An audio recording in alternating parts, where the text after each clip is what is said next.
Assalamualaikum warahmatullahi wabarakatuh. Perkenalkan, nama saya Mustarizul. Saya kuliah di Institut Islam Ma'arif Jambi, program studi pendidikan agama Islam semester 4 malam. Pada kesempatan kali ini, saya akan membahas tentang tokoh-tokoh pembaruan Islam, yaitu Muhammad Abduh. Muhammad Abduh adalah tokoh pembaru Islam dari negara Mesir. Beliau lahir di Mesir pada tahun 1849 Masehi dari sang ayah yang bernama Abdul bin Hasan Khairullah. Muhammad Abduh ini dikenal sebagai sosok yang teguh kepada ilmu dan agama, sehingga pada usianya yang ke-12 tahun, beliau sudah mampu untuk menghafal Al-Quran. Kemudian, pada usia ke-13 tahun, beliau dibawa ke Tonton untuk belajar di Masjid Al-Hamdi. Masjid Al-Hamdi ini sering disebut Masjid Syekh Ahmad yang kedudukannya dianggap sebagai level kedua setelah Al-Azhar. Di masjid ini, Muhammad Abduh menghafal dan belajar Al-Quran selama 2 tahun. Kemudian ketika Muhammad Abduh berusia 16 tahun, tepatnya pada tahun 1865 Masehi, Muhammad Abduh menikah dan bekerja sebagai petani. Tapi ini tidak berlangsung lama karena sang ayah tidak setuju dengan langkah yang diambil Muhammad Abduh. Ayahnya kemudian memerintahkan Muhammad Abduh untuk kembali ke Tontoh dan belajar di sana. Segeralah beliau kembali ke Tontoh, akan tetapi di perjalanan beliau mampir dulu di Irak untuk bertemu pamannya yang bernama Darwis Khodir. Beliau adalah seorang ulama Syufi dari tarekat Saziliyah, dan Syekh Darwis ini yang telah membangkitkan kembali semangat belajar dan antusiasme Muhammad Abduh.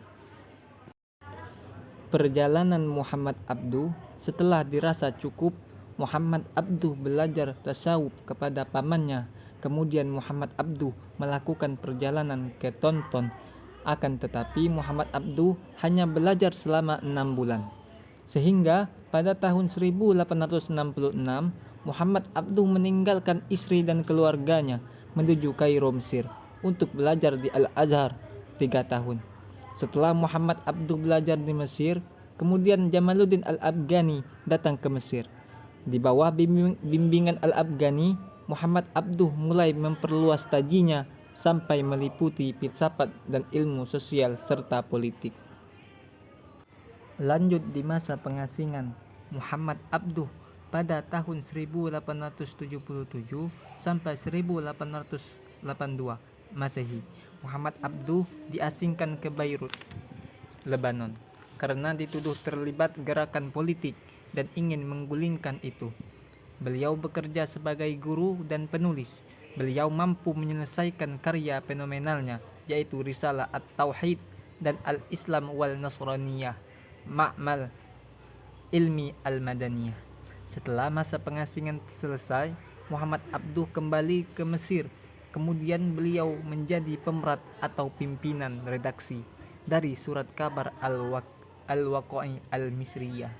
Kemudian pada tahun 1882 ia bergabung dengan Urabi Pasha untuk melakukan gerakan politik menentang keadilan negara. Karena sikapnya yang demikian, beliau diasingkan ke Perancis. Nah, di Perancis ini beliau bertemu kembali dengan Jamaluddin Al-Afghani.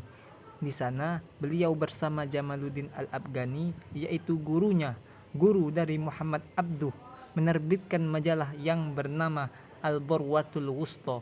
Setelah dari penghasilan di Perancis, Muhammad Abduh kembali lagi ke Mesir, dan pada tahun 1892 Masehi beliau membentuk organisasi sosial yang bernama Al-Jami'at Al-Khairiyat Al-Islamiyah.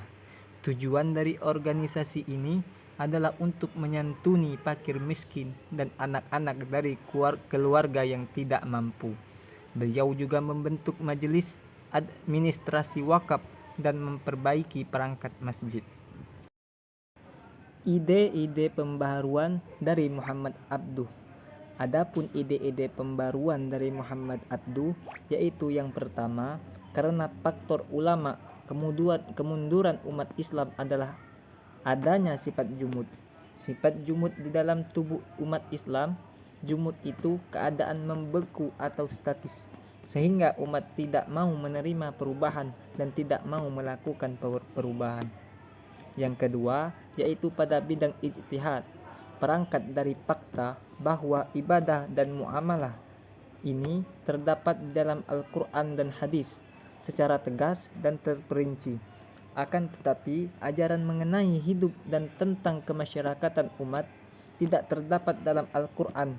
Maka menurut Muhammad Abduh, ijtihad dapat kita simpulkan sebagai sesuatu yang memecahkan masalah yang tidak dapat di dalam Al-Quran dan hadis.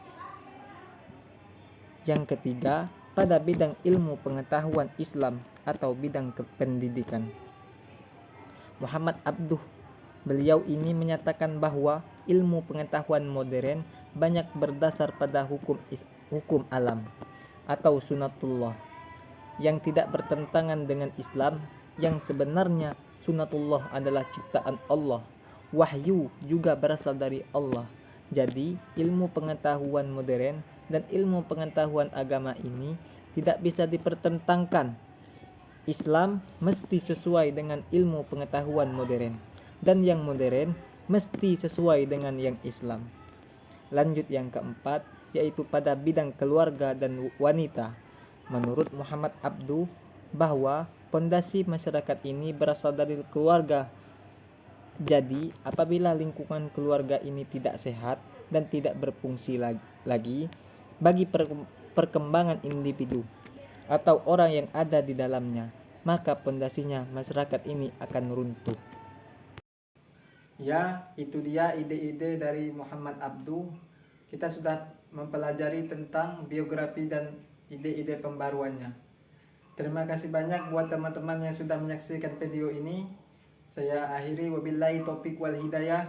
Wassalamualaikum warahmatullahi wabarakatuh.